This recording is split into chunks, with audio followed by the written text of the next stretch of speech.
Absolutely. In fact, it's one of the biggest and most serious issues, not only in respect of public health, but also in terms of economic development in Asia.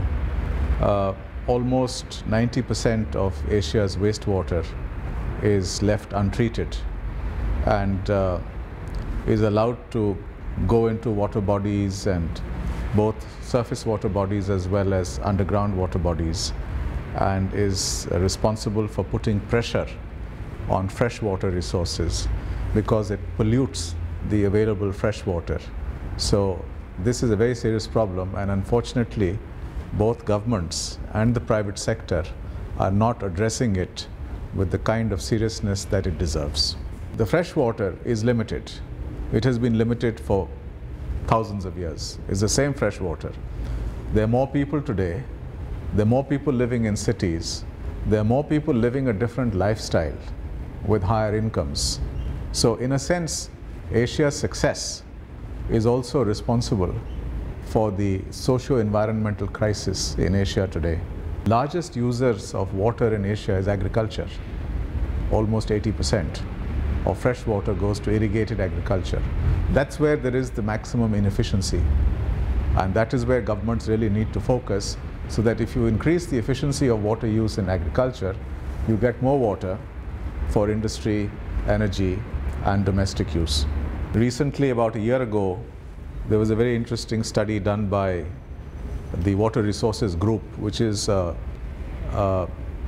informal alliance of the International Finance Corporation, which, as you know, is an arm of the World Bank, a number of private companies like Coca-Cola and PepsiCo and so on, and the World Economic Forum. And this study was done by the McKinsey company, which is a well-known consulting firm. And they took a look at the water supply demand scenarios all over the world, but principally in Asia. And their forecast is that by 2030, 20 years from now, there will be a 40% gap between demand and supply. In India, for example, it is forecast to be 50% by 2030. In China, it's forecast to be 25 to 30%. But the important thing to remember here is that in Asia, it's going to cost governments and societies different amounts to close these gaps. In India, for example, although the gap is 50%, if India was to focus on measures that relate basically to irrigated agriculture, it will cost India about $7 billion every year for the next 20 years, which is not much. India can afford that. But then it's again not so simple, because the measures that India will have to take may be politically very difficult measures, like having farmers to pay for irrigated water supplies. It's not politically easy. If it was politically easy, it would have been done many years ago. In China, they have a different problem.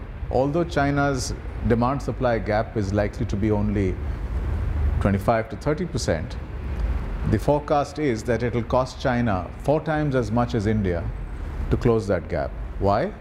Because in China's case, the problem is water pollution because of rapid urbanization, rapid industrialization. So the cost of cleaning up that pollution is much higher than the cost of managing demand.